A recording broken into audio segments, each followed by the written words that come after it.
Hello, everybody, and welcome.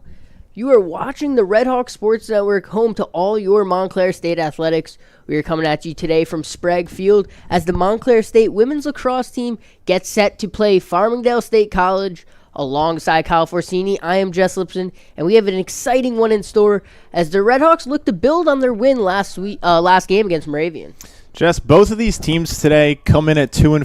Farmingdale State College and the Redhawks, like I said, both 2-4, so both have losing records. But I think we were talking in the pregame saying that this Montclair State team doesn't feel like a 2-4 team. And after that win versus Moravian, hopefully they can build, get some momentum. Their offensive attack was really good, and we saw that at the end of the game against Stevens earlier in that week. So I think Montclair State's got a really good opportunity to kind of get the ship turning in the right direction, get up to 3-4 on the year after this game, and build off of this momentum. Yeah, all out-of-conference games, so they haven't had that NJAC opponents yet, but that's, what the coaches wanted early on in this season.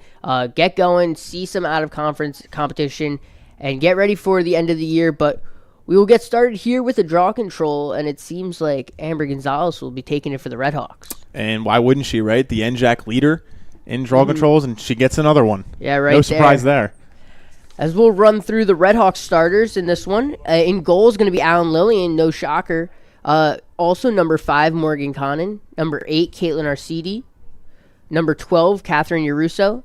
14, Maeve Carney. 16, Amber Gonzalez. 18, Rhiannon Brown. 20, Haley Doran. 21, Claudia Fry. 23, Caitlin Zazzaro. 26, Tristan Conan. Not a shocker there, as they have really been the starters all season, as Brown gets it going for the Redhawks early on, and the Redhawks up 1-0 just like that. And this is perfect, and we've seen them happen to have these same things kind of happen early in games, right? They score early, and early in the season it was starting where they would score and then they would end up not being able to hold on to that. They would give up a lot of goals, and then their offense would kind of shut down. But as of recent, they've been scoring early and often. We'll have to see that to start the game. Yeah, it was actually kind of funny. We talked, we sadly didn't get to call last game, but we were here talking during the whole thing. And when the Redhawks went down 2-0, it was almost like, well, this is different, and maybe not in the worst way, because they have a losing record and they started off, with goals. But they do it here. They get going early, and it seems like it should be good. They did win their last game against Moravian 14-10 after, going down 2-0 early on. Yeah, it was definitely something that I don't think they were used to, because they always jump out to that early 1-0 lead, it seems, every game. But when you've got Amber Gonzalez doing the draw control, she doesn't win that one, but she's got 42 draw control wins on the year. It just seems like every time she's there after a goal, Montclair is getting possession back. Megan Diamond was the first one to get possession for the Rams. One of the leaders on this team, leads the team with 19 points, 10 goals and 9 assists. And she'll get it right back.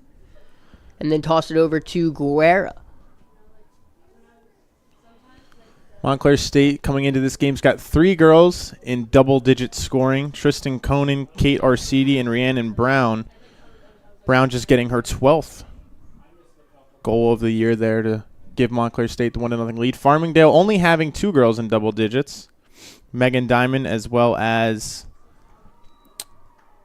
Athena Vogiadis. Nice job there by Gonzalez with the caused turnover.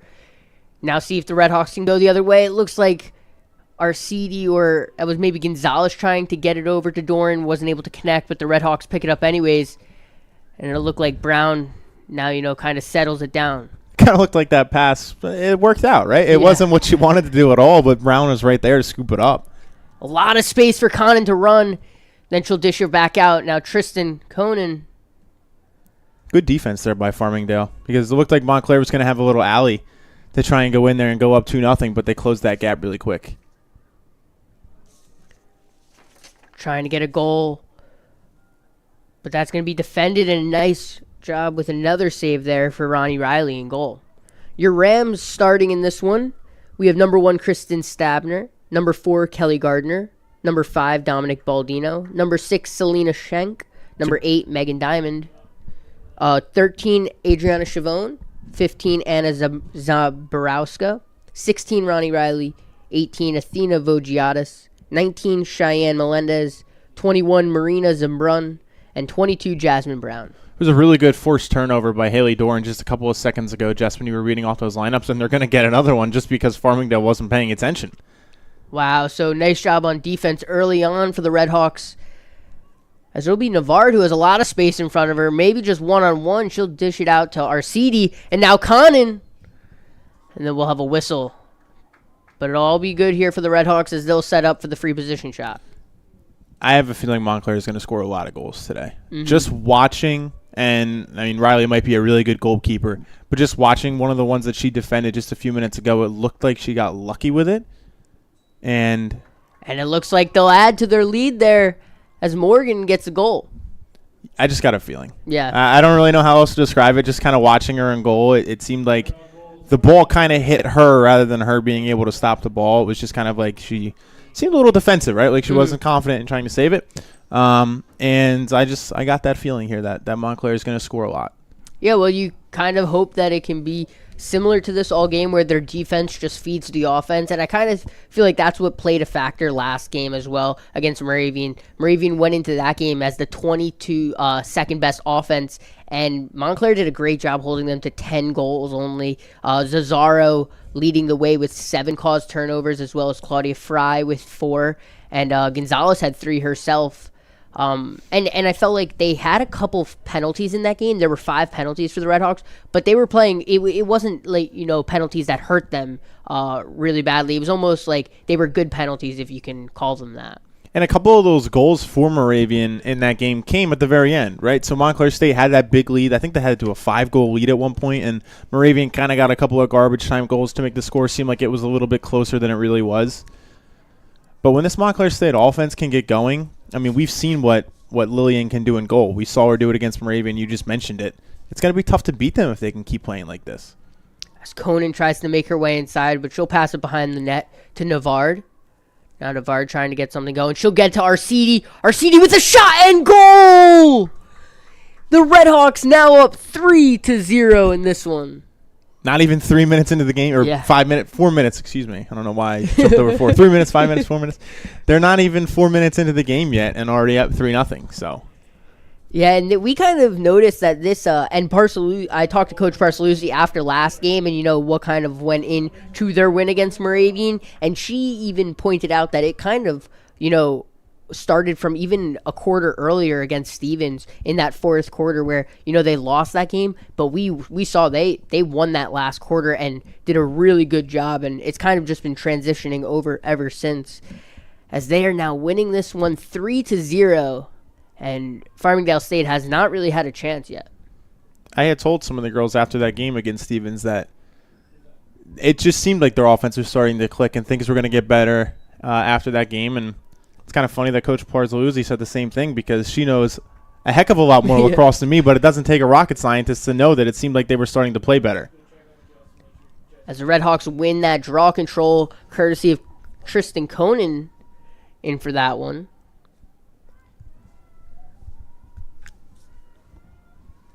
Doran going to pass it to Conan, over to Conan.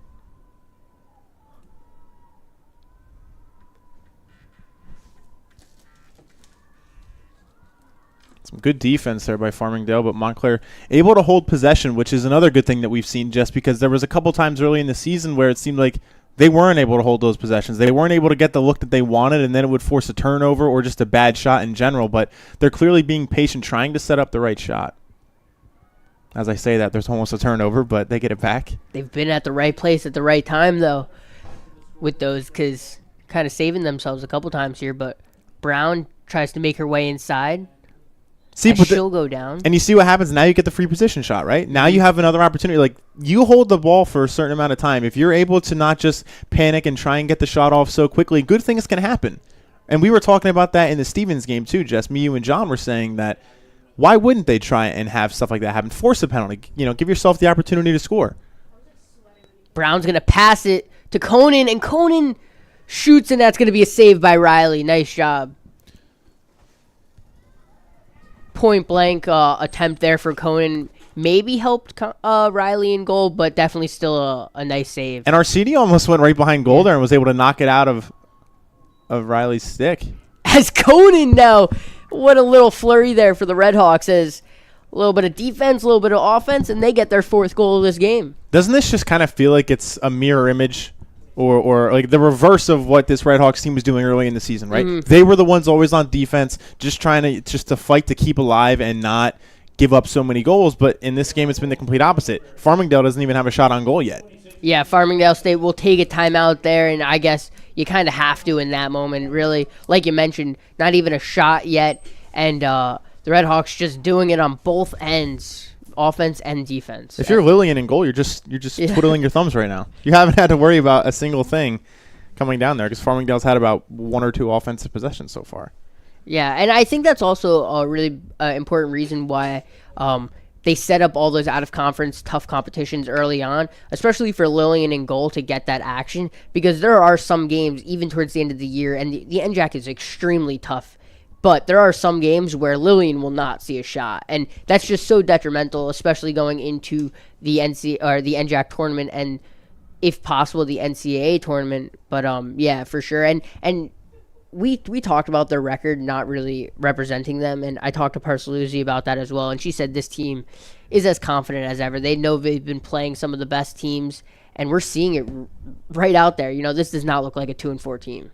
No, it doesn't. And I think they'll tell you the same thing, and we've been saying it for a while now, especially after that game last week. And you were mentioning NJAC play. I mean, after this, they've only got one more game before NJAC play starts. They play the College of New Jersey on April 9th. So getting good wins against decent teams going into that is huge, and hopefully they can obviously turn this into a bit of a runaway, hopefully, for the rest of the game today. But you're right, playing that tough competition, getting that out of the way a little bit early.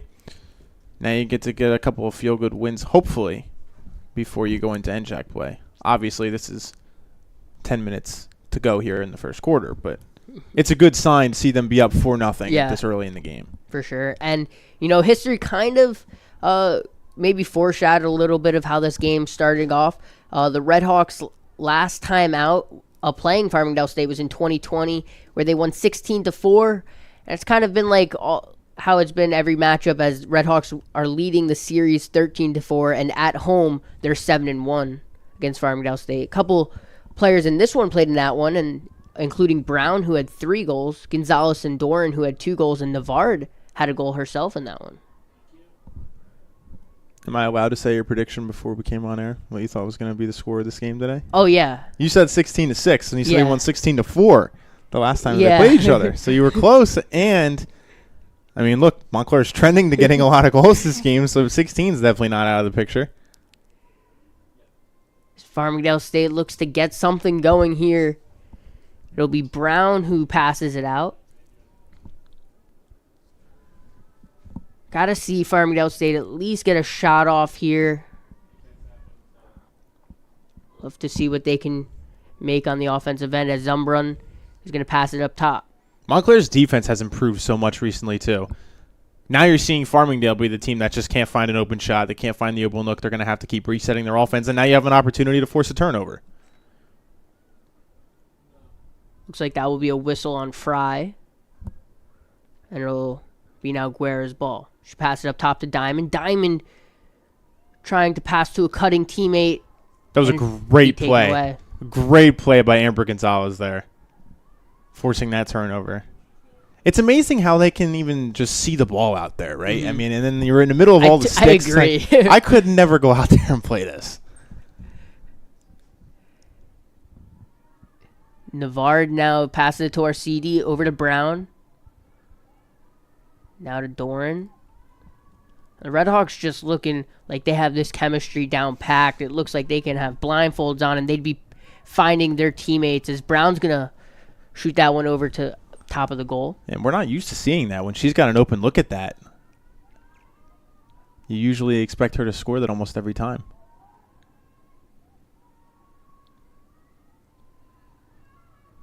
But it was another open look for the Redhawks, Jess. I mean, they've just gotten so many of them, and she's going to have another one about, I thought I was going to say in about 2 seconds, but the defense for Farmingdale able to step up.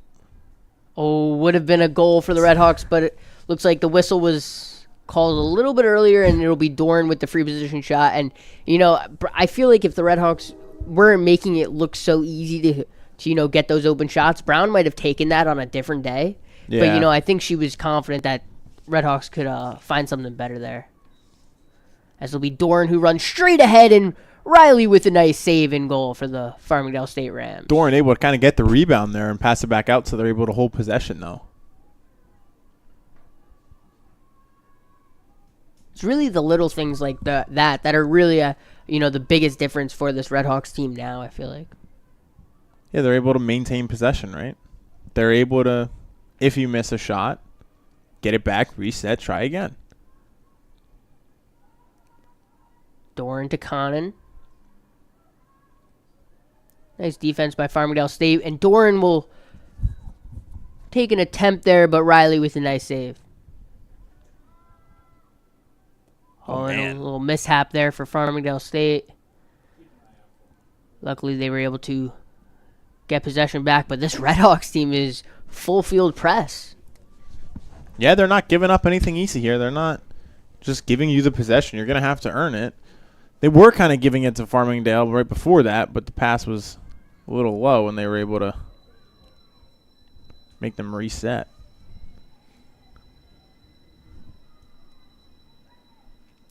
Oh, and Farmingdale State with a chance, but a little bit of a mistake there, and Redhawks were going to make them pay as Claudia Fry now takes it the other way.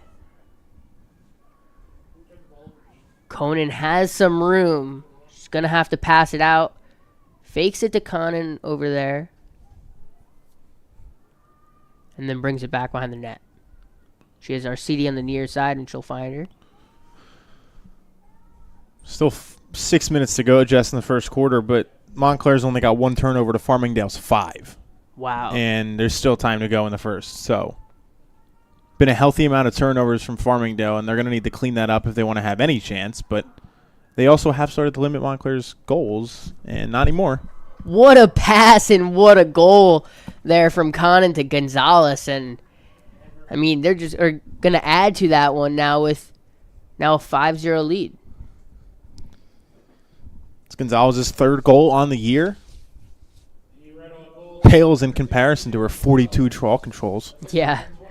But, I mean, like, this team really is making it look easy out there right now.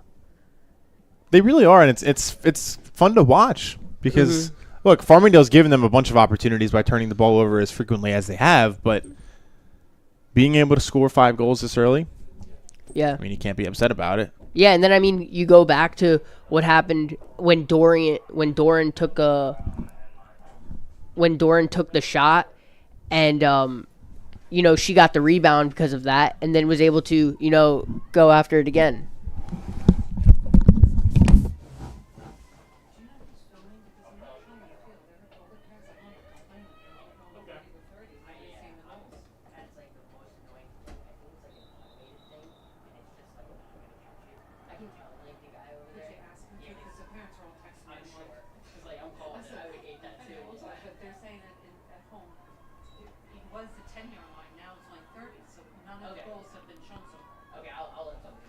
Farmingdale looking to not turn it over for the 6th time in this game, trying to get some sort of offense going. They've had none so far in this one. Montclair currently has 5 goals to Farmingdale's 0, and Farmingdale still without a shot on goal in this one. Not a recipe for success. They're not being able just to hold any sort of offensive possession. Which is really unfortunate because, once again, the Redhawks taking advantage of it, and they'll go all the way down to their side and then, continue to what looks like they'll be passing it around and then set up until they finally get an open shot. Just looking at the stat sheet right now, and I don't mean to belittle Farmingdale in any way because they have the exact same record as Montclair State. And coming into this game, you could have said the game would have gone either way, but looking at the stat sheet, Montclair is littering it with 1s and 2s of,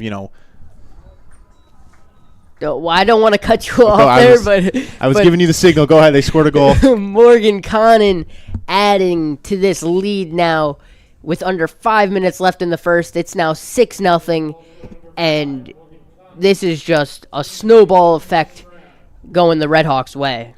So, yeah, and as I was saying, Montclair littering it with shots on goal, with ground balls, with face-offs, with whatever.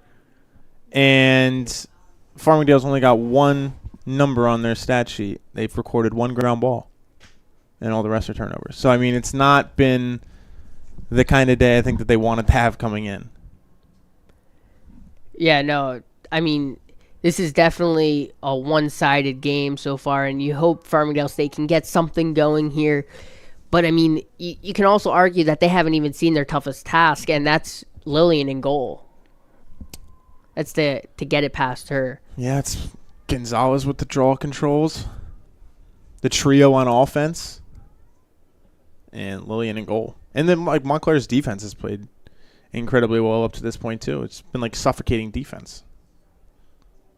Seems like every time Farmingdale's got the ball on offense, they're starting to get into traffic by Montclair's defense, and it forces a turnover.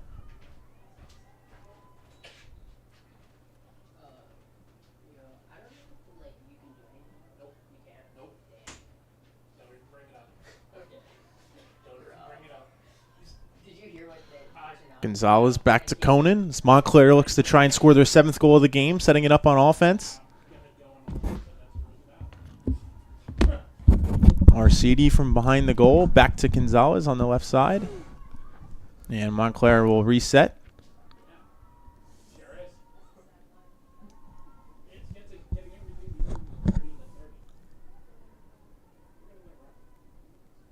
Arcidi now sneaks inside, shot. Not going to be denied, but looks like maybe it was actually a whistle. Yeah, she got hit. She got hit going in.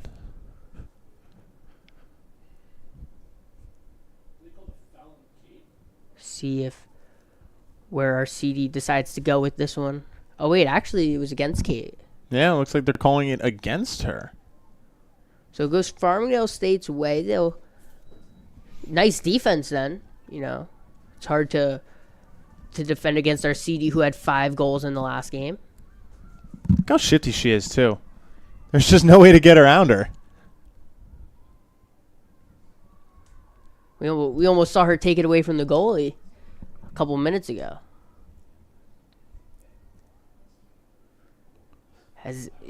You also can tell that the white jerseys outnumber the green jerseys almost everywhere on this field. Which is not the case. It just seems like they're in the right place at the right time. Farmingdale State has 50 seconds to work with here.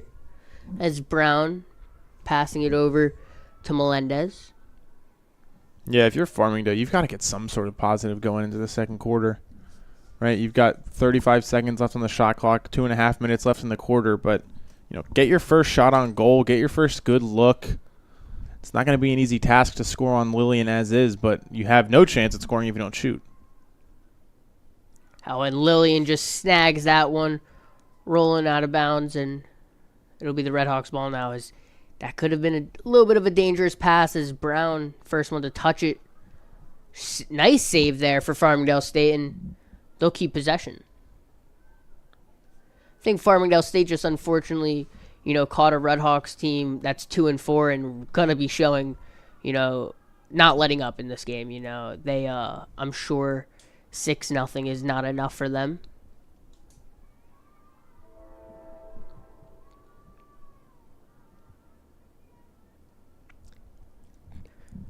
Like to see Diamond maybe with a shot attempt here. Well, that's the thing, right? Farmingdale has guys, or girls, I should say. They have players who can score, who have done it on the year. So, I mean, they're never going to be out of it when you've got players who've scored 10 and 16 goals on the year. Oh, my gosh. I'm going to call that an interception because she just took that pass right out of midair. Nice job there for your Russo, who has just been an unbelievable defender this season for the Redhawks. Good find by our CD there.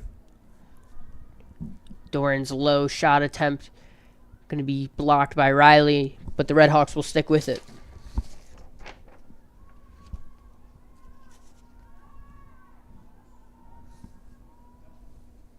Uruso is tied with Zazzaro for leading Montclair State with game highs of 7 cause turnovers. She led that one against Moravian. Mentioned Cesaro had her 7 turnovers last game. Oh, against Moravian. Uroso was also Defensive Player of the Week last year and started every game.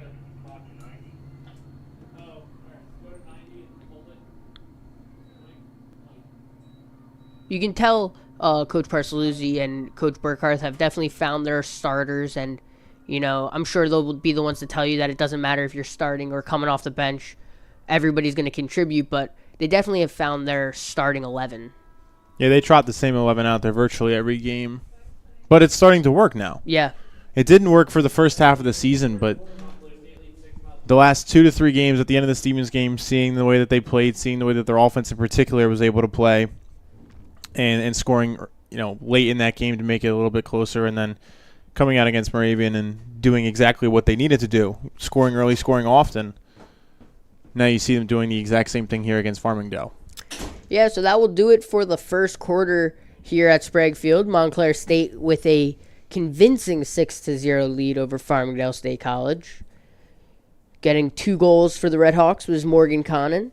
Arcidi has 1, Gonzalez has 1, and Brown has 1. Oh, Conan, of course, has 1 too. Could not forget about her. Navard, Conan, Brown, and Connon all with an assist as well. And really just, winning in every category. 4 assists to 0, 6 goals to 0, 11 shots to 0. Just some really great lacrosse being played by the Redhawks. Yeah, and I've said it a couple of times already, but when you're winning shots on goal 2, 5, 6, 7, 8, 10 to nothing. Mm-hmm. Farmingdale's got no shot if they're not going to be able to shoot the ball. Yeah, and the other way to play devil's advocate here for Farmingdale State is that you have 3 quarters to work with here. You've seen what Montclair is going to give you. You're not out of this one yet. Still so much time to go, and I think for the Redhawks, they have to realize that they got to be playing 4 quarters of really clean lacrosse, not just 1, not just 3, if they want to win those games down the end of the year. So, well, they limited the damage, right? Because they were down 4-0 in the blink of an eye. They were still in the 11-minute mark, and they had given up 4 goals already. And then throughout the rest of the first quarter, they only give up 2. So you can look at it from a positive perspective there, that they did stop Montclair's offense a little bit. They just haven't been able to get any of their own, but maybe now they're going the opposite way on the field. Maybe that'll change up their luck a little bit. I don't know. But they need something. Farmingdale State has some pretty cool jerseys. My favorite color is green, so they're in the green jerseys with the white numbers, and Montclair State in the white jerseys with the red numbers. Definitely both teams with pretty clean jerseys. Gonzalez is out there waiting for the draw control. No surprise there, right? I mean, I don't know how many she's got so far on the day, but 41 coming into today. She won the very first one to start the game. She's got to be almost at 45 at this point with how many goals they've scored, and it seems like they're always winning the possession. How many does she have in this one so far? I only remember seeing 1. Okay. Now, I'm sure she's got more than that. On the stats here, it doesn't have it updated as to how many she's got on the game. She had 18 versus Geneseo. That was a really good game. That was back and forth. That was the overtime game. Yeah. That was really good. That game and the Moravian game, I know they ended up losing the Geneseo game, but like those 2 games it seemed like really good offensive performances for them. Yeah, I definitely agree. That was one of those games where it wasn't even like we necessarily played bad. The Redhawks necessarily, just one another, by the way. He made that one look easy. Yeah, it wasn't even where the Redhawks necessarily played bad in that game, because if they would have won that game, we would have been raving about how well they played. It was just it was just annoying because you lose that close one in overtime, as the Redhawks waste no time and are now trying to score.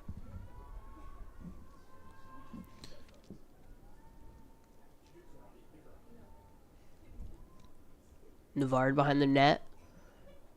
Puts a couple moves on. Tries to get her way inside, but she'll pass it out to Brown. Brown with a fake to Doran, and then over to a wide open Arcidi. Arcidi and Brown with a little handoff. Drops it, but Brown's able to scoop it right up. Back over to our CD.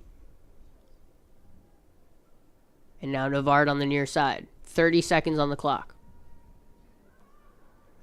Navard trying to connect with Conan, unable to do so, and it'll go the other way. Zamborowska was the one who picked it up. Montclair steadily increasing in turnovers right now. They had one with about 4 minutes to go in the first quarter. Now they've got 5 unforced errors. So you don't want to see them. I know they're up 6-0, but you still don't want to see them get a little bit lazy and turning the ball over more frequently. Farmingdale, on the other hand, is still going up there. They've got 9. But they've now recorded 3 ground balls instead of the one that they had earlier. So they've got a couple of things on the stat sheet Getting now. it going. We have 13 minutes left in the first half. Montclair State leading this one by a score of 6-0. 2 of those goals coming from Morgan Connon. Navard now with the ball, threatening. And that's going to be denied. Looks like that was number 5, Baldino. Yeah, but a good job by Amber going in there and being able to recover that, because it seemed like that was going to be another turnover for Montclair, but she was right there to scoop it up and give them the offensive possession back.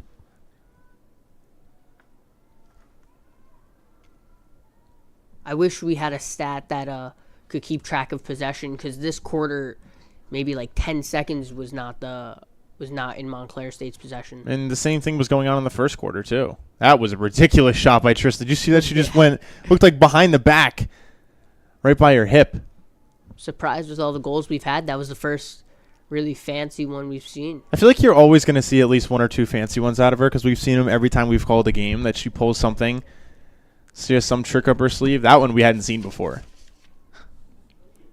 Yeah, it was funny when I was talking to Coach Burkhardt. She was talking about Conan and Brown, too. Even Arcidi, they can score like some of the best in the country. As Arcidi with a move and fake scores 7-0 Montclair State. And she didn't even have to pull any trickery either. She's just so quick, man. Yeah. It's so hard to keep up with her and defend that. And she's little, but she can jump and shoot like that. Yeah. Right? Like, how do you defend when somebody is that quick? It seems like it's impossible. Yeah, and I think what even adds to it is that they play around with the ball for about 40 seconds. Get Farmingdale State on their heels. And then, our CD just couple fakes and makes her way inside. Puts it into the back of the net. So now with 12 minutes remaining, the Redhawks up by 7. And they have not looked to let up at all. It seems like once they get the offensive possession now, they finally utilize that shot clock. And they're able to, like I've talked about it earlier in the first quarter too, just not rushing something, getting the open shot. But it's so much easier to do that when you've got the lead that they do, because you can feel like you're secure. You can understand that you've got that lead, right? You don't need to panic. You don't need to force a bad shot because you're already up 7-0. Wait for the good one. It's going to come, and it's so much easier to feel like that when you're winning in the game. They haven't had that for a little part of their season, but they're starting to get that the last couple of games.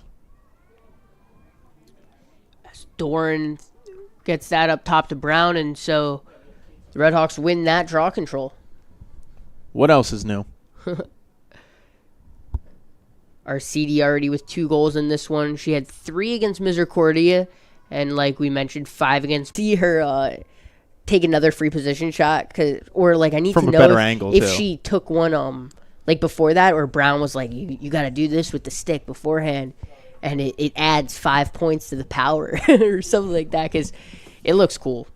Even if it didn't go in, it still looks cool. And Brown's got that ridiculously fast shot too. I mean, she can do it from no matter how far away, and she can stick it in the upper 90 like it's nothing. And you can't do anything as a goalie when you're in that situation.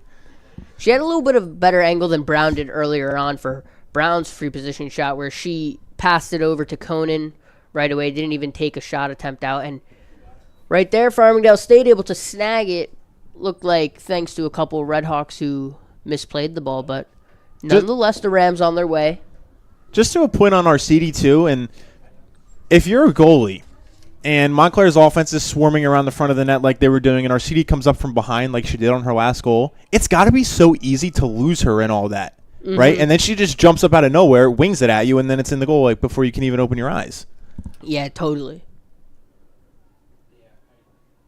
So now Farmingdale State here with an opportunity. This is going to be the first goal Lillian's going to have to try and block. Or first shot, I should say. Not going to give them the goal yet, but. Not sure who is the one taking this one. Actually, it was number 21, Zumbrin. And that was going to be low with a nice save by Lillian. I think it's so difficult. Like, of course, I've never played lacrosse, but I mean, just watching lacrosse, so difficult to save every goal. I feel like they're always nice saves. It's never a bad save.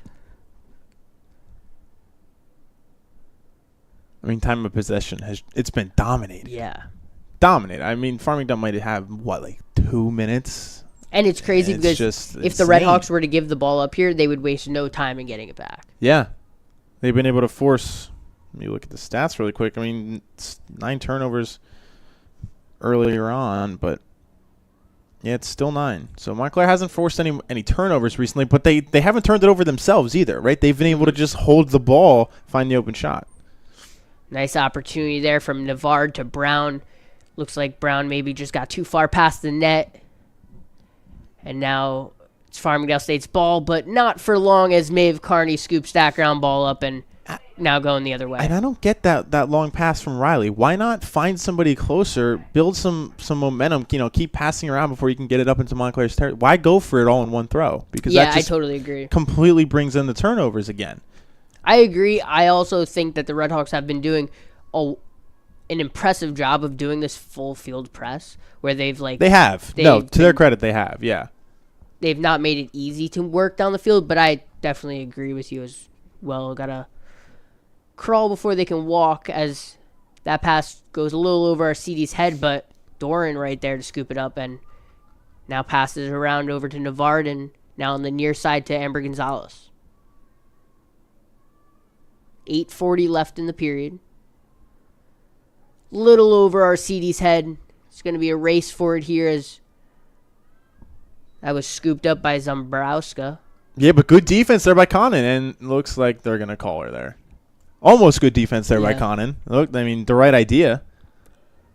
And this is just a great job by the Redhawks here. That was a really impressive move there, though, by Zabrowska. Yeah. Hard to get past 2 of the Redhawks' best players, and she was able to. And now Diamond in a little bit of open area. Gives it to Brown.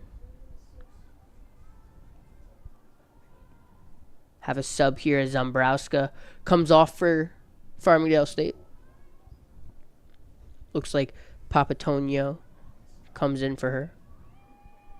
Good defense. Looks like they're going to get another call, though. Looked like that was good defense there by...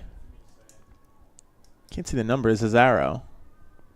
And while you still have a lot of time left in this game, if you're Farmingdale State, do you just take this shot, or are you going to try to work with something here? No, I'm just running right at it, running right at Lillian and taking the shot, which is what they're going to do. And it worked. And they get it. Farmingdale State on the board here with 1. Montclair State with 8. But you got to find the positives there, and maybe Farmingdale State creates a little bit of a run here. Well, their shooting percentage is great now. They're shooting .333. Nice. In baseball, one goal and 3 shot attempts. In baseball, you'd be the best player. Yeah.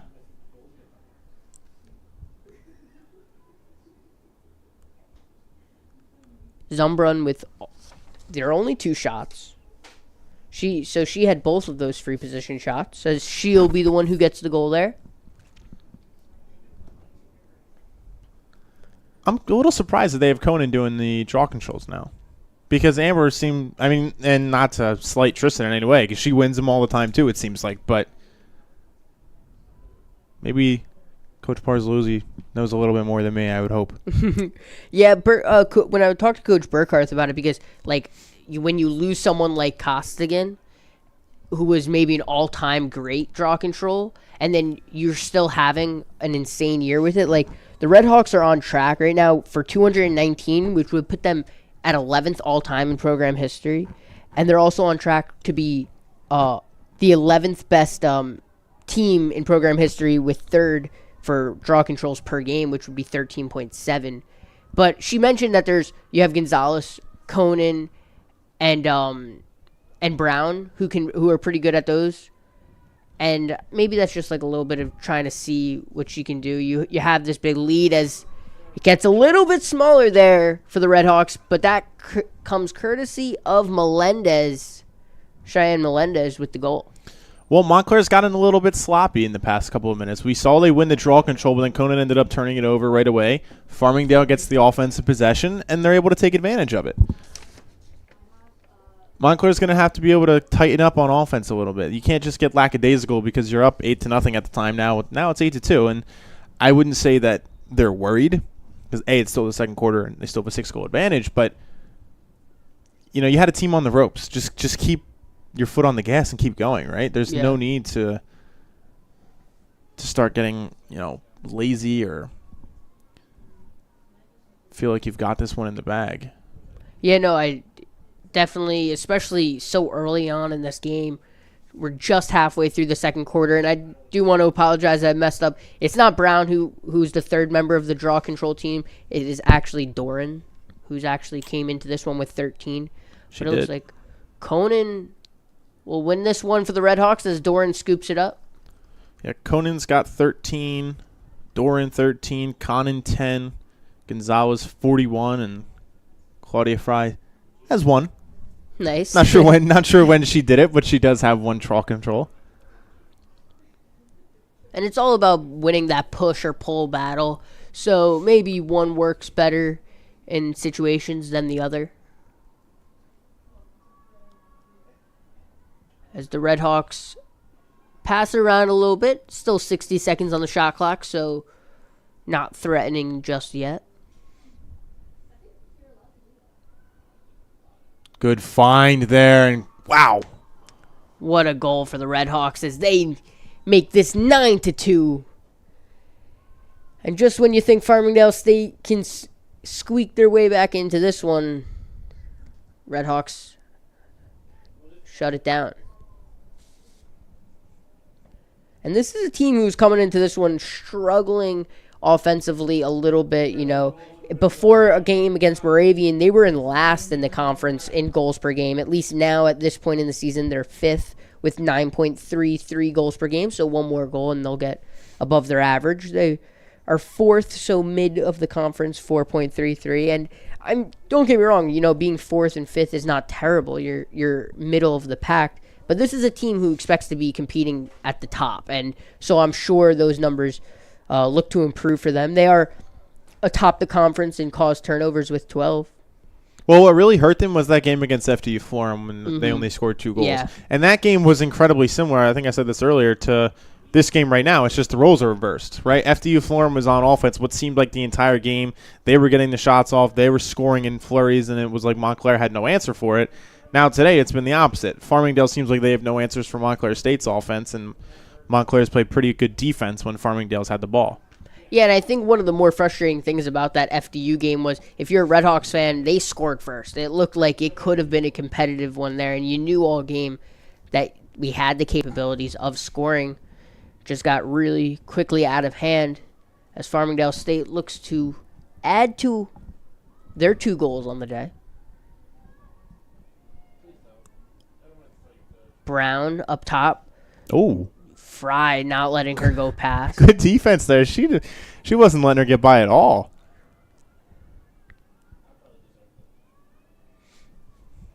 Some really good defense pushing these Rams outside that red circle. Brown now trying to communicate with her teammates. She finds Zumbrin. Pass over to this near side, and they'll go around with a diamond inside. And that's going to roll past everybody and go out of bounds for a Redhawks ball. Diamond trying to find a cutting teammate there. Good pass there by Carney right to Gonzalez. And just like that, they're already down, and they are already ready to try and set up their offense. That was incredibly fast, getting the ball down the field that quickly. 3 really good passes. Brown to Conan, and they score! Double digits on the day for the Redhawks, 10-2. in the blink of an eye, they got down the field there. It was like the shot was missed. It went out of bounds for Farmingdale. They strung 3 passes together. All of a sudden, Tristan's wide open in front of the goal, and they score. Yeah, and you almost thought that, like, it was just good enough getting the ball quickly onto your offensive side, to set something up. But they immediately went to work and didn't even give given their chance, for their other teammates to kind of get over there and set something up. Conan took it herself, and that's her second one of the day. Yep, Conan's got 2, Brown 1, Gonzalez 2, Arcidi 2, and Conan 3. It's a busy first half for the Redhawks in terms of goal scoring, man.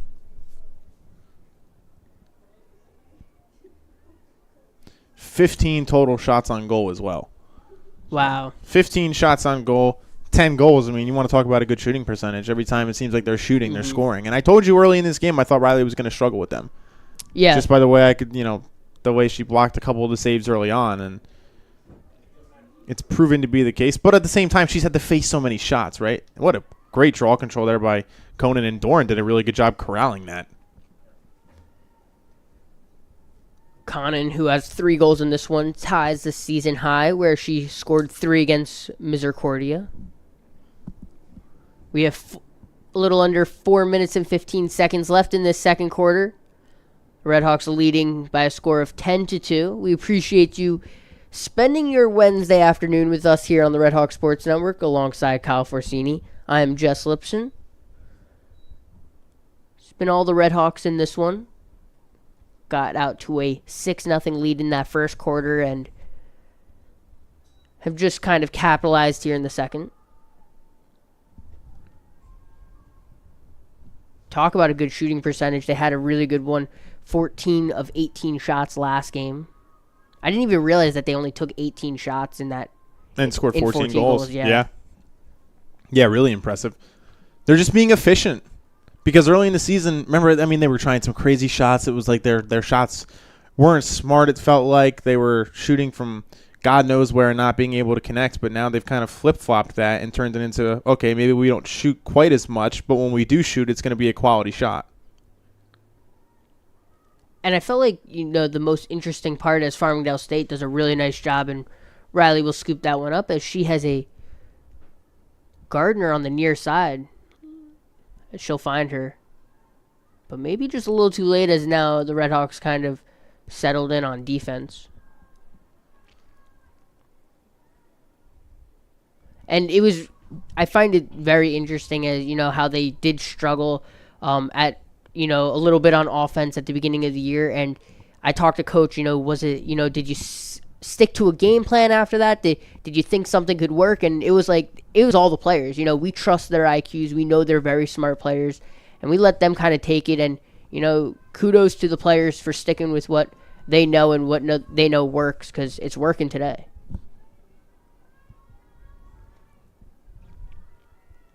And it's a really good time to heat up too, with NJAC play coming up in the coming week. Or actually, they start April 9th, so they have about a week off before NJAC play starts after their next game. But yeah, and it's not just NJAC play; it's the biggest NJAC game. Right? CCNJ. It's a team that you've only beat once in program history, and that one time was last year. Obviously, then they had the rematch, which didn't go as Montclair State would have wanted, but now you've got another opportunity. And they got to go to TCNJ to start their NJAC play, too. You're not playing them here like you did last year. You've got to go all the way down to Ewing, where I can only imagine how much better they are when they're at home. Nice job by the Redhawks pushing Farmingdale State out, not giving them much of a chance, as that will be a shot clock violation. And now the Redhawks ball it's going to be brought up here by Zazaro to Conan, now to Doran, and some quick, easy passes gets the Redhawks into scoring territory. A minute and 20 seconds to work with on the clock, so the shot clock won't be a factor. Some good math by you there. Thank you. I'm very much hoping that it was right. So just confidence, I guess. You say it confidently. Yeah. You can get by with anything. As our CD playing around with it behind the net, she passes it off. Looks like to stack into a wide open Doran. And what a save there by Riley, who I don't even know if she knew she saved it right away as it bounced right off of her. There's been a couple of opportunities for Doran like that earlier where she was right up on Riley there and just kind of shot it right into her. And wasn't able to get it to go in. But still good to see the Montclairs getting the open shots. Zambrowska runs the entire length of the field with it before getting it off to a teammate. Good defense there by Russo too. She just pushed completely out of position there. Diamond. This team has not allowed Diamond to have any open looks. Did an amazing job against Strill and Salvatore last game, and Farmingdale State gets that one in for a last-second goal with just 4 seconds on the clock. That was one of the most impressive goals I've ever seen. That was a no-look, Jess. I don't know if you saw it. No-look, behind the back, underhand. I mean, pull up the stream if you can. That was one of the most impressive goals. I have to see that again. I hear though that oh my gosh. Apologize to the fans back home if you were not able to see that one, because I can see you cannot see that one. So, well, if you're a Montclair State fan, you don't want to see the goal because it's not for your team. But I'll fill you in. That was one of the most impressive goals I've ever seen. Yeah, assisted by Megan Diamond. Marina Zumbrin gets her second goal of this game. That makes it a 10-3 game. Redhawks still leading in this one.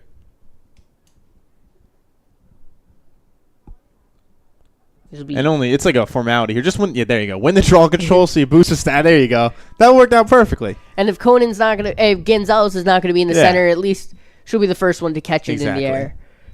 But if you're the Redhawks here, as we conclude the second quarter and the first half of play, I mean, you've got to be pretty happy with what you've seen if you're Coach Persaluzzi. Oh, of course you do. You're getting quality shots, and you're scoring on them once you get them. You jump out to a huge lead 4 minutes into the first quarter, and they've never relented. They've only expanded on that lead. Now, the second quarter, obviously giving up 3 goals there to Farmingdale. Maybe they found a little bit of something on offense, but when you score 10 goals in the first half, it's going to be tough to keep up with that. And, going into the second half, they've just got to focus. If they can do half of what they did in the first half, this should be a win for them. Yeah, and you got to credit not just the offense there, but some great defensive play, and not just in the whole first half, but I think specifically in that first quarter where they were leading the turnovers battle by a large margin there. And then on the other hand, though, if you're Farmingdale State College, you saw some good sparks there, and then you kind of go into halftime at least with a little momentum. You do. You got 3 goals there in the final, 6 or 7 minutes of the quarter almost, somewhere around there. They got 3 goals. So their offense was able to pick it up there at the end of the second quarter. But I want to talk about really quickly the job that Catherine Yaruso did on defense there right before that half ended. Melendez was coming around the back of the goal, and Yaruso just pushed her out completely. They had to fully reset their offense. She just bullied her completely to make them have no shot on goal and just have to restart everything, essentially. So I love seeing that kind of defense, even though you're up 10-3, even though it was the end of the half. Actually, at that point, it was 10-2 because there was the insane goal that ensued after that. But you just love to see that kind of effort on defense, even when you got a big lead like this. And why wouldn't she, right? I mean, she's out there playing. You're going to play hard no matter what the score is. But yeah, for sure. And I think we seen that from a couple of their players, like Fry. Well, there was a point where she was not letting anybody pass. I think Gonzalez did a really nice job of that. And I think that also coincides with you're being a little risky there because you might get a penalty. But we saw last game they were incredible, and Persaluzzi made sure to point this out to me. They were incredible when they were down a person, on the field. And I think when you have that confidence that you can still be playing well, even if you lose one of your members on the field, you're going to take that risk all the time, especially when it's working most of the time. We did see it kind of falter as Farmingdale State was given a couple free position shots where they were able to capitalize. But when you're up 10-3, might as well see what works and see what doesn't. But we have about 8 minutes left before we start this second half, so don't go anywhere. We'll be right back here on the Redhawks Sports Network. Montclair State is leading this one by a score of 10-3.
Hello, everybody, and welcome back here on the Redhawks Sports Network as we have some Montclair State women's lacrosse as they lead this one 10-3 as we go into the second half over Farmingdale State College alongside Kyle Forsini. I am Jess Lipson, and Kyle, we kind of talked about it at the end of that first half, but it was just all Montclair State, both on the offensive and defensive side. Well, you know what the problem is going to be for the third quarter now. Farmingdale's going this way again. Oh, yeah. And they didn't score going that way. They scored 3 going going this way. Yeah, but not going the other way. So even with adversity against them in this one, Farmingdale State looking to add to 3, 2 of them courtesy of Zumbrin, and 1 of them from Melendez. But not a shocker there as the Redhawks get the draw control, not just in this game, but they lead the conference in draw control. So that's got to be so demoralizing for Farmingdale too, right? If you give up a goal and then there's a draw control after that, and then you just lose that, and they're right back on offense again. You're just on your heels the entire game. And we saw Montclair kind of have a similar thing going on earlier in the season. You know, maybe they would win the draw control, but then turn it over, and it's never a recipe for success, obviously, when you're on your heels playing defense, you're not being able to get shots off, but especially in a game like this, they might have won 2 or 3 draw controls. It just seems like Montclair has won every single one. Yeah, and going Montclair State's way is you don't even have Amber in for the last, 5, and they've won them. Yeah, Tristan's been in there doing almost all the draw controls since midway through the second quarter, and they've still been winning them. Arcidi looking for somebody. She's behind the net. This is where she can be dangerous, too, right? She makes that turn around the net. You can lose her in the madness there in front of the goal, and then she just jumps up and shoots. It looks like she's trying to set that up a little bit. Now she's just going to pass it out. Chavone was doing a nice job on defense for the Rams as the Redhawks send it back out up top, and it's going to be Morgan Connon with it. See, this is a prime example, though, of how much better they've become as an offense, though. They're running this shot clock down. There's almost 10 seconds left on it. Obviously, that you want them to get a shot off, but they haven't taken the bad shot yet. As Doran sneaks that one to Arcidi. Arcidi shoots and saved by Riley. Nice job there in goal. Earlier in the season, about 30 seconds were going to be left on the shot clock before they took a questionable shot. This time they wind up letting it go all the way down. They don't end up scoring, but A, you eat up a ton of time, and B, you just try and get the best shot you can. And Farmingdale State struggling to hold on to possession here as they were able to get it. Diamond able to scoop it up, but what a nice job on defense for the Redhawks. And it wasn't even like your star defensive players. It was mainly offensive players. It really was. They've just been able to swarm whoever has the ball on Farmingdale and basically give them no room to go anywhere. Seems like the Redhawks really have not let up and doing the exact same thing they did in the first half, where they just are holding possession as they get it to Morgan Connon inside. She'll come back out. Yeah, it looked like she had a little bit of an opportunity there, but it kind of got closed up right as she was about to take the shot. Navard, kind of a laser behind the net to Gonzalez, as eventually over to Brown, and Brown she got fouled. Gets looks the like free position shot.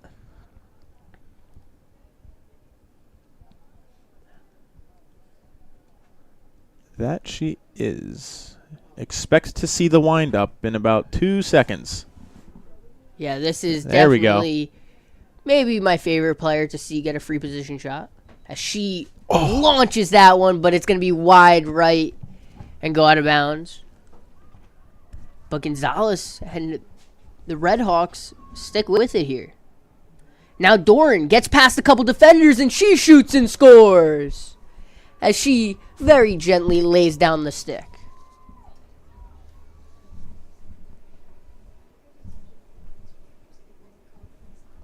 Now Montclair State leading this one 11-3.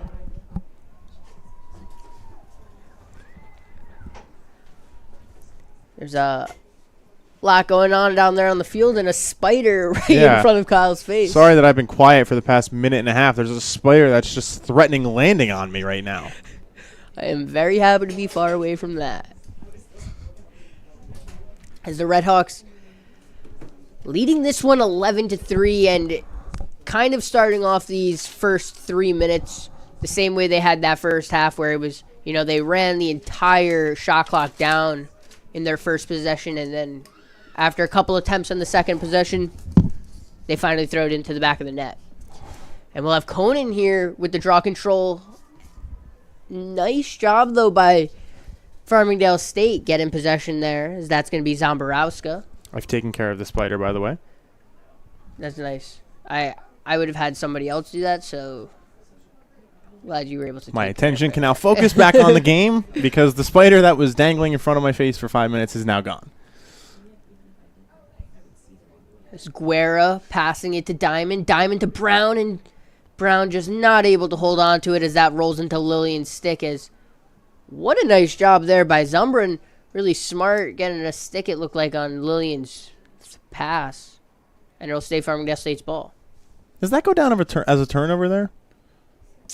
I'm not talking about the Lillian turnover. I'm talking about Farmingdale. They had an opportunity for a shot. It got deflected and goes right to Lillian. Yeah. I'm going to go and guess no. I don't think so, yeah. Because it wasn't like a turn. It was more of a shot, right? Yeah. Yeah, it was kind of like an in-betweener, but I would think it would get listed as... Yeah, Farmingdale playing a little bit better defense to start this half as well.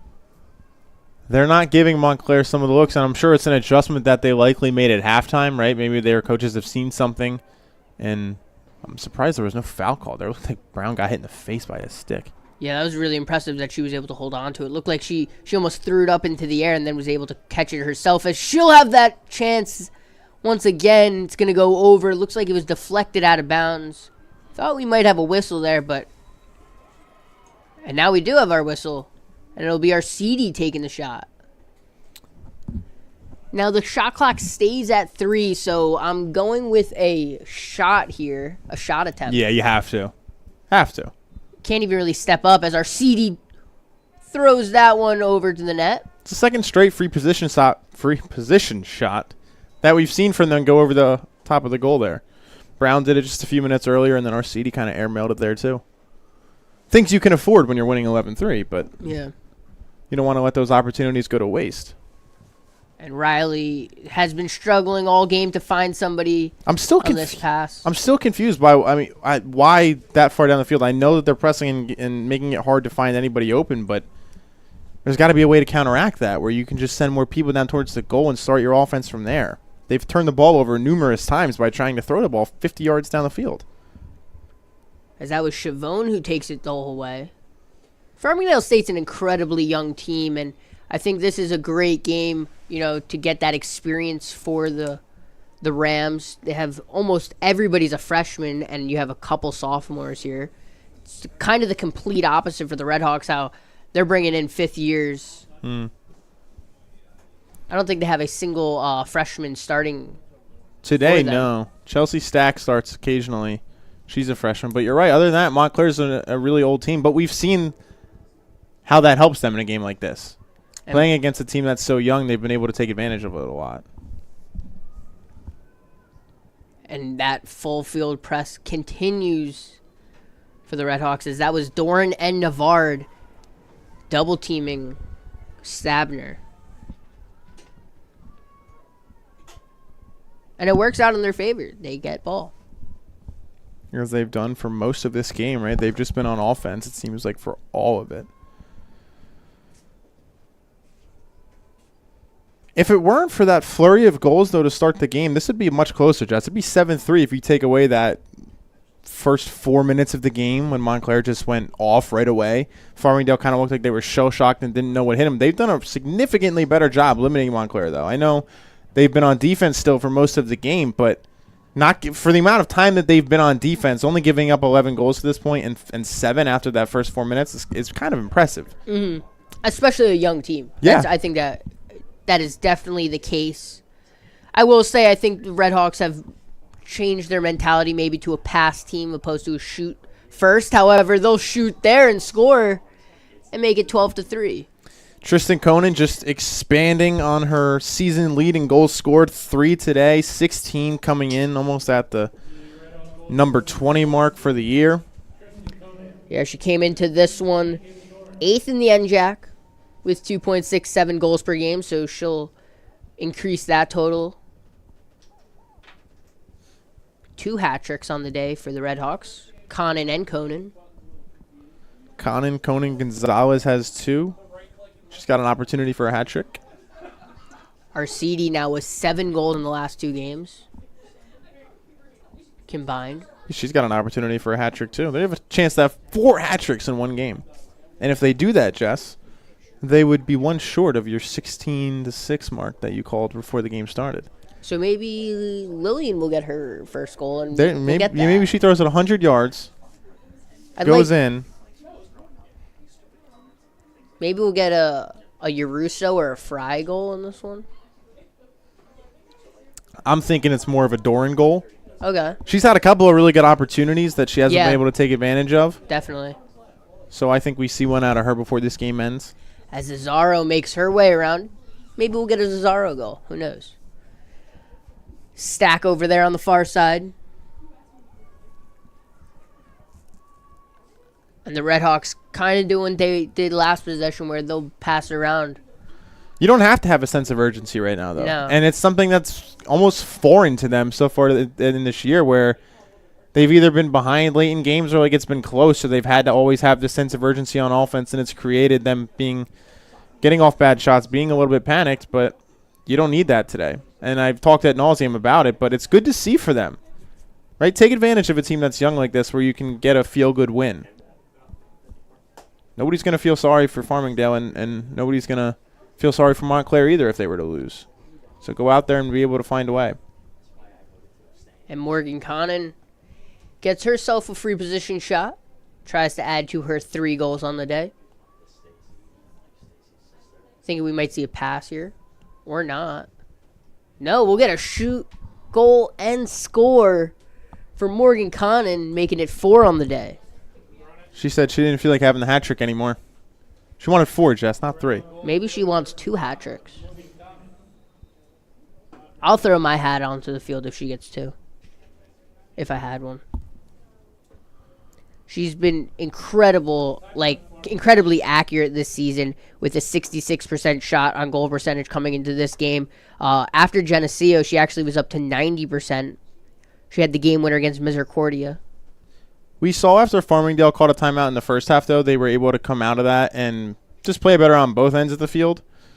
It's a little late now with the advantage that Montclair State has, but this is a similar situation to where Montclair was a week ago when they played on Wednesday night against Stevens, and they were getting beat pretty bad, and called a timeout, kind of came out, and we were talking on the broadcast about them just needing to get any sort of positives out of that game that they could, and they ended up almost coming back. They scored a couple of goals late in that one, and I think they were down about 3 or 4 with 4 or 5 minutes to go in the game, and just got that confidence building, right? Then they go out and they beat Moravian, and then they come into this game and do what they're doing right now. Farmingdale's kind of have the same scenario right now where they need to get that confidence. Glad we get to have Morgan Connon on this team. Very easily could have went to our rival in the NJAC, William Patterson, where her mom played volleyball and brother played ice hockey. So nice change of pace there. Come a Red Hawk. As the Redhawks lead this one 13-3. We have about 5 minutes and 45 seconds left in the third quarter. Redhawks easing up on the goals scored, but still dominating possession in this quarter. Claudia Fry and Tristan Conan are both transfers as well. Not recently. They both transferred, I believe, in their sophomore year. But Conan from Albright and Fry, I believe, from Catholic University.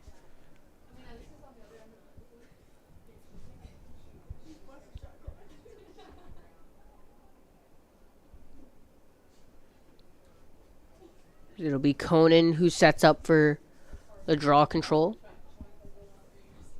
And then Diamond for Farmingdale State.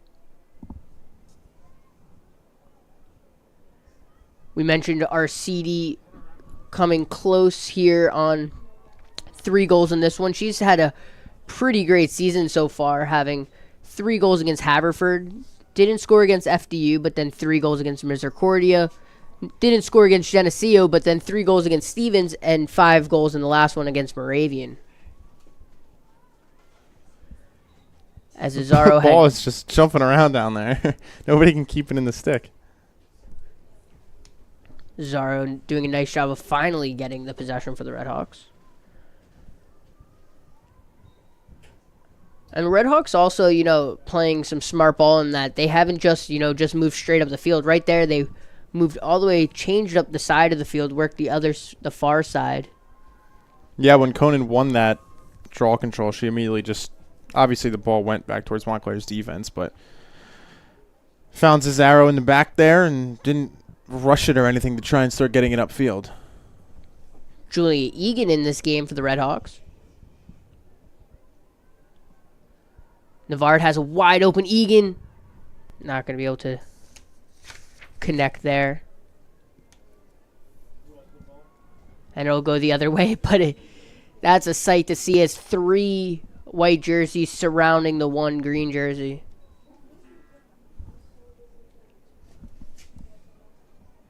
It's kind of been the story of this game. The Redhawks have just been able to outnumber the Rams really everywhere on the field. Doran sneaks it past a couple Rams and gets it over to Navard, and now over to Stack.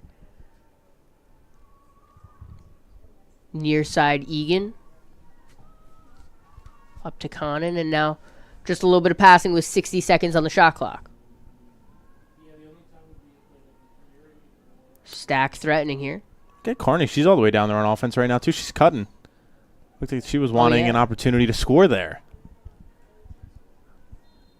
As that one will bounce around and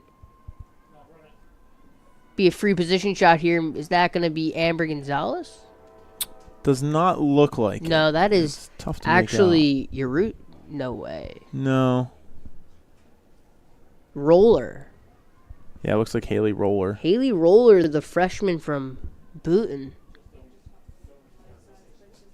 She's got a little stick wave, too. It's underneath. It's supposed to, over the shoulder like the others, but. And that's going to be denied. A nice job on defense. Looked like that was both Stabner and Diamond who might have gotten a stick on it. But for the Redhawks, we talk all the time about how we want to get them good. They wanted to get good competition outside of the conference early on in the season. I think it also goes hand in hand with now you get to see some younger players get experience if you do get some sort of lead, like Roller right there. You do. The only thing that you can kind of say about that not that it's always a good thing. Can't think of the word that I'm trying to use. The only drawback, that's what I was trying to say, is that they're not getting put in a high pressure situation. Mm-hmm. This is not normally, especially once NJAC play comes around, this isn't what it's going to be like. There's not going to be this good vibe to it where it's lackadaisical or, just kind of content with the way that they're playing. You'd get thrown into a much more high-pressure situation if you needed to play in those kinds of games. But you're right, Jess. It is obviously still good to get them out there and get them that action that they might not have been able to see for the beginning of this year. So, looks like that one will be whistled on your Russo.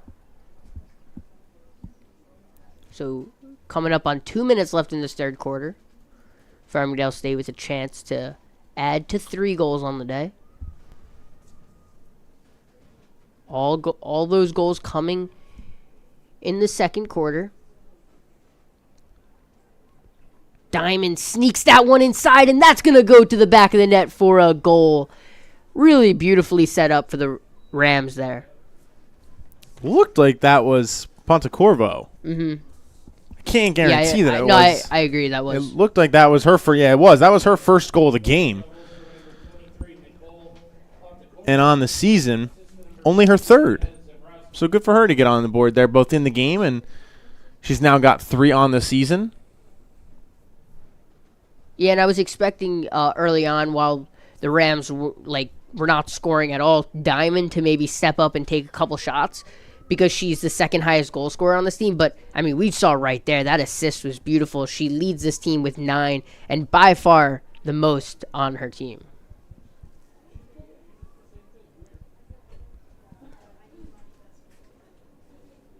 So it is 13-4 here with 1 minute and 40 seconds left. Doran snags that one out of midair. So Conan with a nice job on the draw control.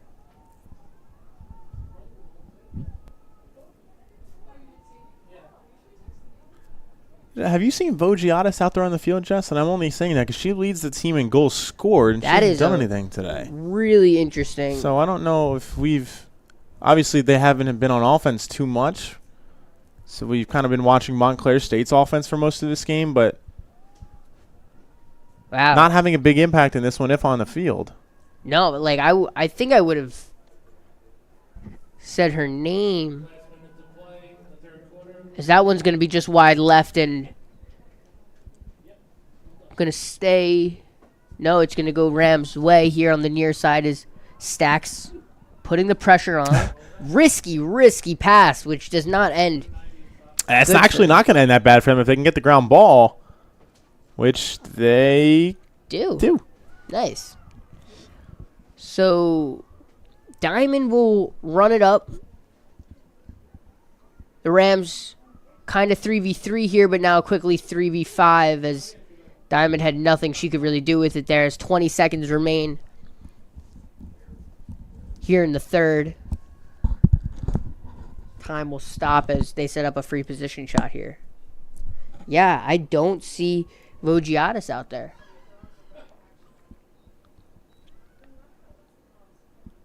Good job on defense there by Montclair State.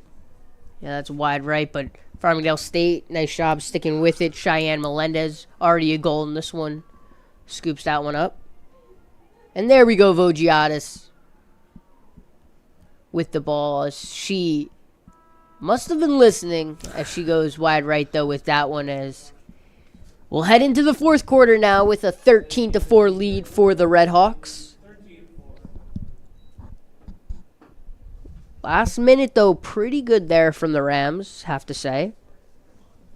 However, just another quarter for the Redhawks where they'll take that one. That was 3-1 goal in that one, as including 10 shots for the Redhawks.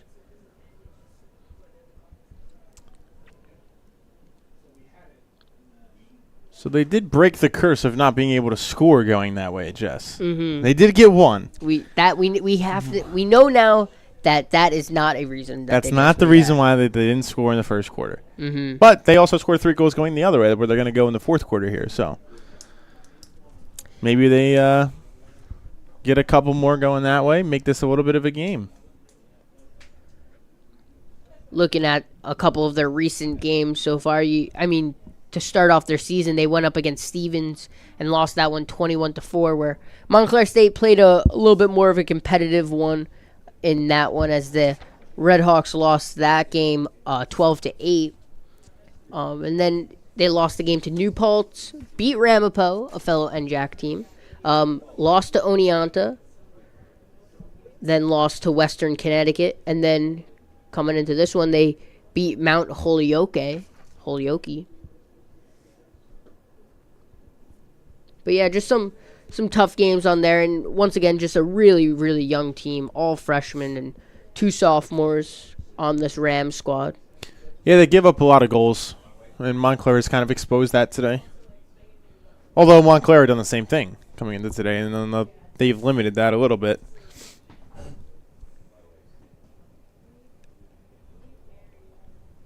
Leading the way for the Redhawks in this one has kind of just been the usual names. If you're a Redhawks women's lacrosse fan, you got Morgan Connon with 4 goals, Arcidi with 2. I always say then Amber Gonzalez with 2, Brown and Doran with 1 apiece, and then Conan with 3. What do you think, Jess? Up 13-4, you got 15 minutes left. Is this the fourth quarter where you kind of let other people play? Get them some reps? Or I think if you're the Redhawks, you try to win this quarter 3-2. That would make it 16-6, wouldn't it? Yeah, that would. That was Jess's prediction before the game for anybody confused. Look, it was. I said before the game that it was a pretty good prediction. Yeah, last one. I had a feeling too. Last quarter went 3-1 Montclair State way. Then Montclair State kind of had a interesting second quarter where they just won by 1 goal, 4-3. But that first quarter kind of is the definition of this game and kind of set the tone, as they won 6-0, 11 shots to 0. So are you going to be rooting for 2 Farmingdale goals? No, I'm not. I don't root for anything. Yeah. My prediction I'm keeping an eye on you over my there. prediction is none other than just statistically my preparation coming into this one, what mathematically makes sense. Other than that, I'm not. I just tried to make that sound good. Um, yeah, so be underway here as Conan once again taking the draw control.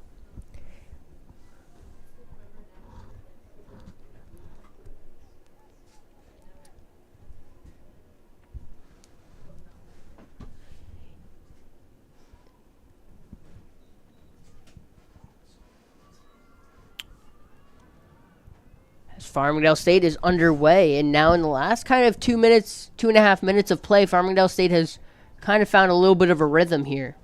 And it's most of the usual suspects out there for Montclair, too. Stack's in the game, I believe. I thought she was. Maybe I misspoke. She definitely was at the end of that third. Yeah, she was at the end of the third. But still the usual suspects out there for them, so they're not taking the advice. She is out there, actually. Not taking the advice of getting other people some time. As that was a little bit of a easy call as Yaruso pushes down Diamond. And we kind of seen that physical play on defense maybe get called a little bit more here in the last couple minutes. We've seen it from Yaruso all season, too. She's never afraid to get up in there on somebody. And what a save there by Lillian. Point blank shot there by Diamond. And in lacrosse, it reaches a point where it's like you have an open shot, but getting closer to the goalie doesn't always make it an easier shot. However, that was an incredible save and goal for Lillian.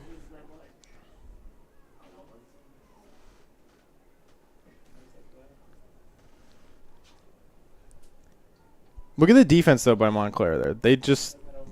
They swarm you, and you can't go anywhere with it.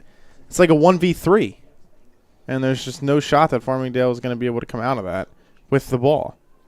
And I think that's a lot of having to do with preparation coming into this game. They know who Diamond is going in. Yeah. They know who Vogiatis is. Same thing they did with Moravian last game. They took out their two best players. That's kind of what they're doing here. We mentioned it. You mentioned it at the pregame. Farmingdale State really rides their two top players. Oh, they really do. I mean, after those two, there's really nobody that can compare in terms of scoring, and Montclair State's held them down. As that was a pass inside from Doran.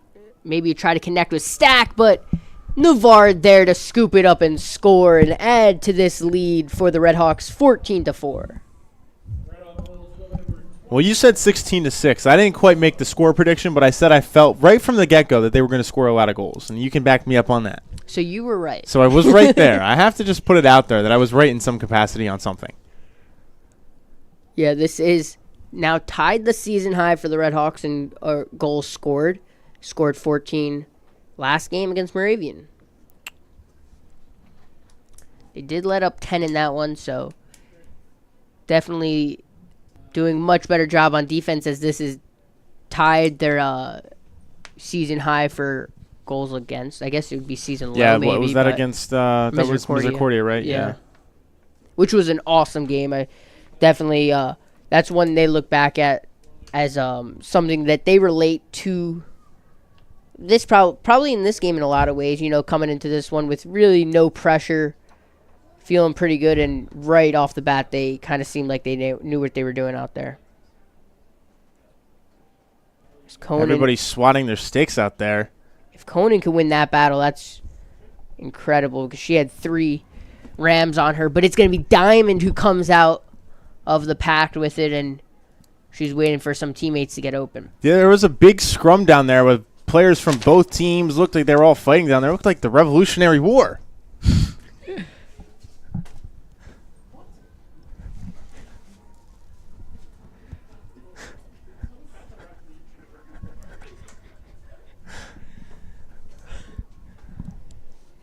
As now Patacorvo passes it off to Diamond, but a little miscommunication there, and now it goes the other way. Bringing it up the field for the Redhawks is Shago, the freshman in this one from Vernon High School.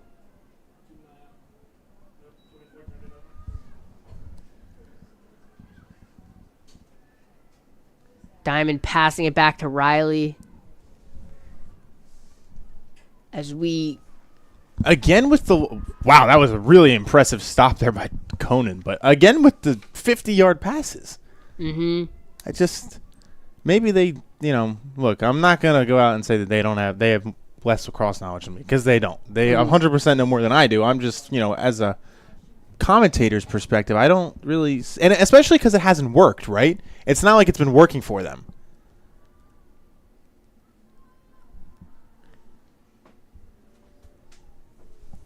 And Stack passing it up top to Conan.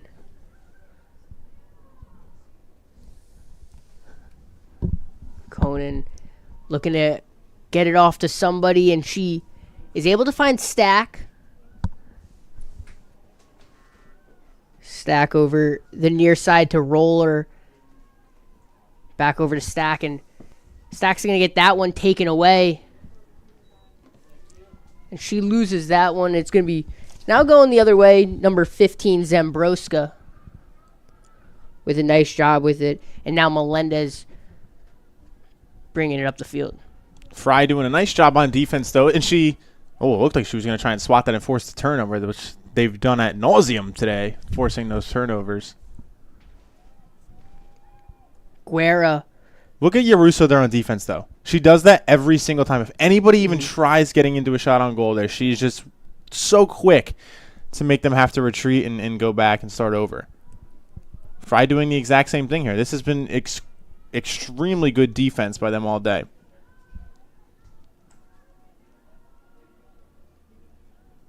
It's almost like you don't even want to try on Yaruso's side trying to cut in there and score a goal, because she's just not going to have any of it. Yeah, as that was Diamond who gets the free position shot.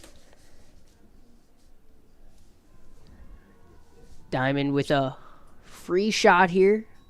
Gonna go right at it. She passes it to the outside, and Lillian with a save. That was a really good idea, though, because Lillian's had, she wasn't ready for that. I don't think anybody was really ready for it.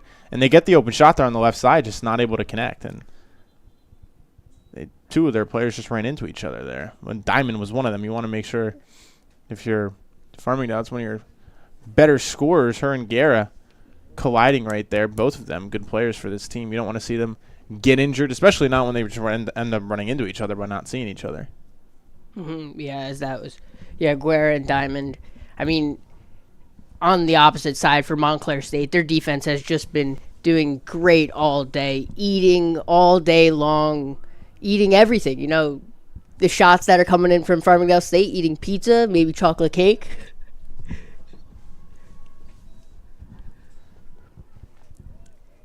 As that's going to be a free shot here outside for Cheyenne Melendez. 7 minutes and 45 seconds left in this fourth. 14-4 here. We hope you've been having fun on this Wednesday afternoon here at 5:30. The only downside of it is, last Wednesday when they played Stevens, remember how nice of a day that was? The weather is just kind of gone back to like early to late February instead of spring weather. Yeah, it's supposed to rain tonight. I was kind of hoping that would hold off for a little bit. I was not prepared for rain. And right before their game on Saturday, right, we all thought it was going to pour rain, and it ended up being one of the nicest days we've had. Which is funny because they rescheduled games because of that. As it's just going everywhere. Everybody wants a piece of the cake. The shot clock is going to go off there, and once again, the Redhawks defense showing what they got.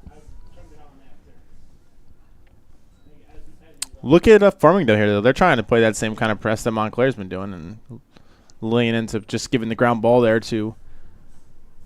Can't make it out. Is that? Their numbers are so hard to see from all the way up here. Yeah, it looked like that one might have been a roller for Farmingdale. I meant for Montclair. Yeah. Might have to do with a little bit of the time being a factor here, why Farmingdale State changed up their defense a little bit. Yeah, a little too late though, right? I mean, it's worked a little bit for them there, and if they had started that a little bit sooner, they might have had a better opportunity to limit the Montclair State offense. But doing it with just over 6 minutes to go in the fourth quarter is not their best idea. But, Jess, I mean, this is the perfect opportunity for them, like I said, to get some positives going, to, build into their next game, end this one on a high note. As Brown runs all the way around into the front of the goal, and that, though, will be wide left. And I think if you're Farmingdale State, another positive there is that, maybe your top scorers haven't scored, but, you're having people who, don't normally put it into the back of the net. You have Zumbrin, who had 2 early on, and then Melendez. I think Zumbrin did a really good job of, getting those free position shots as well, because that's how she scored off those 2 goals.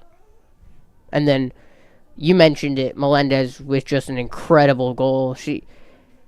Farmingdale State only with 4 out of the 18 in this one, but they had probably the coolest, which is hard when you have Tristan Conan going up on the other side. Yeah. As that will be a free position shot over here for Maeve Carney. The angle might be a little tough to shoot right away. And she'll pass that one up top to Doran.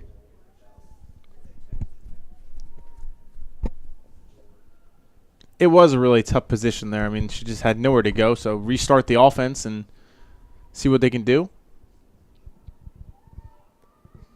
Brown passing it to Shago. Shago looking for somebody and finally getting it to Conan.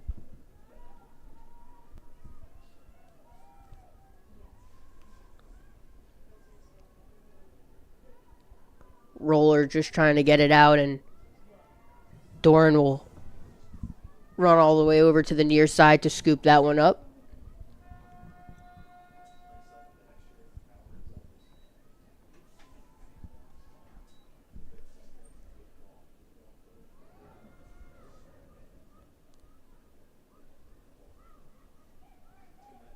Four minutes and 20 seconds left in this fourth quarter.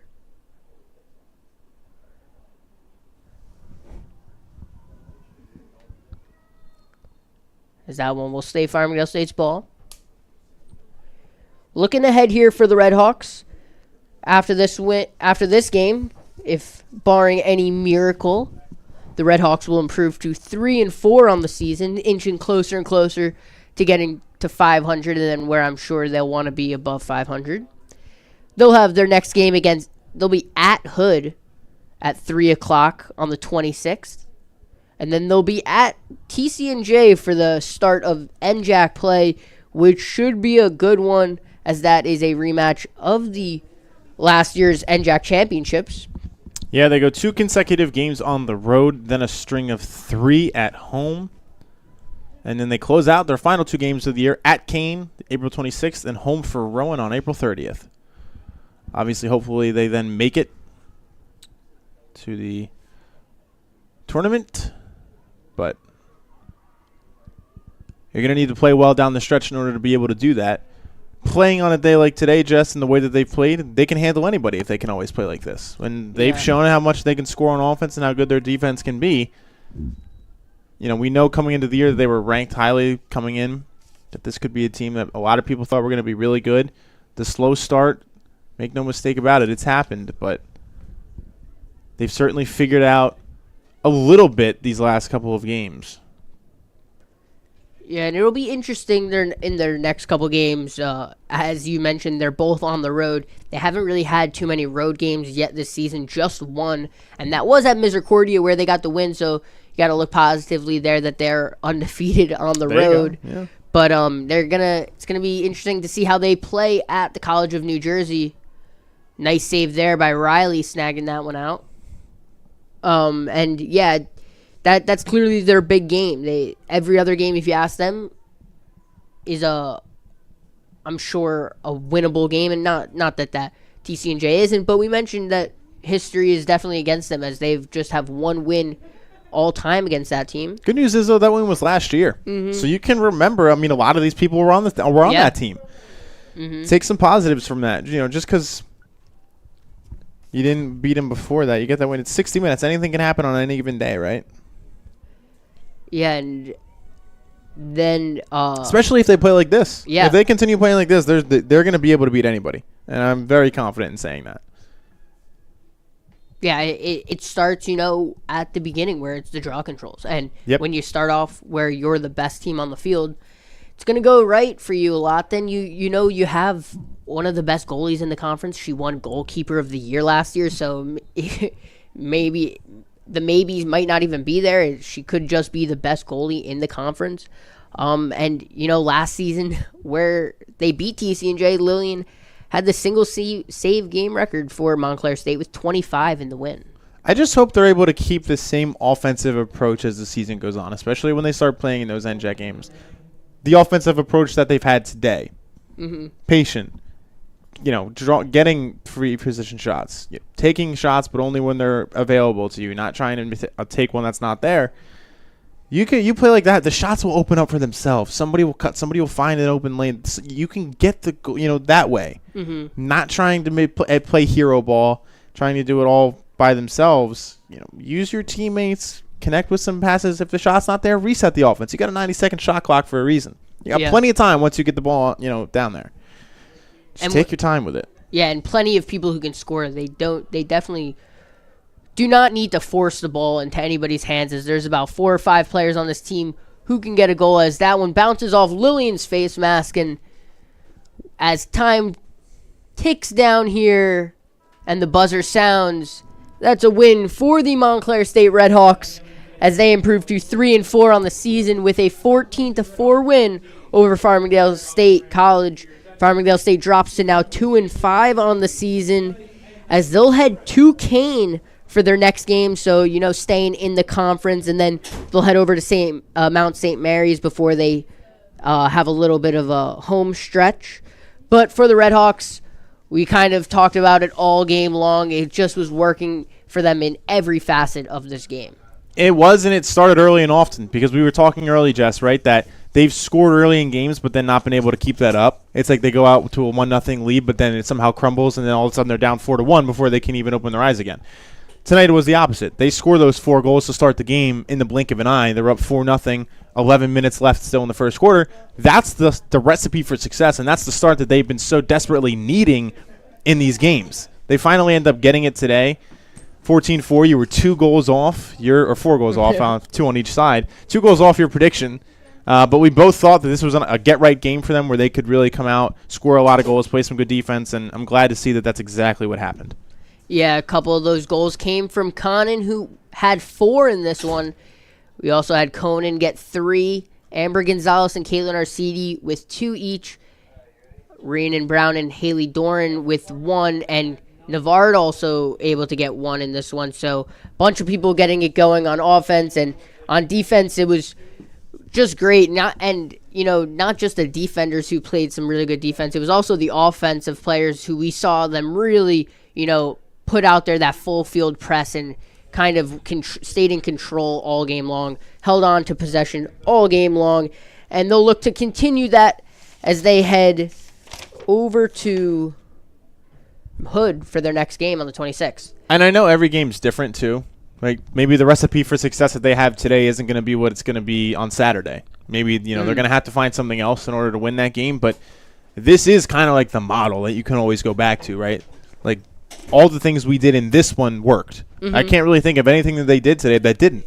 Yeah. So practice stuff like that. Remember that.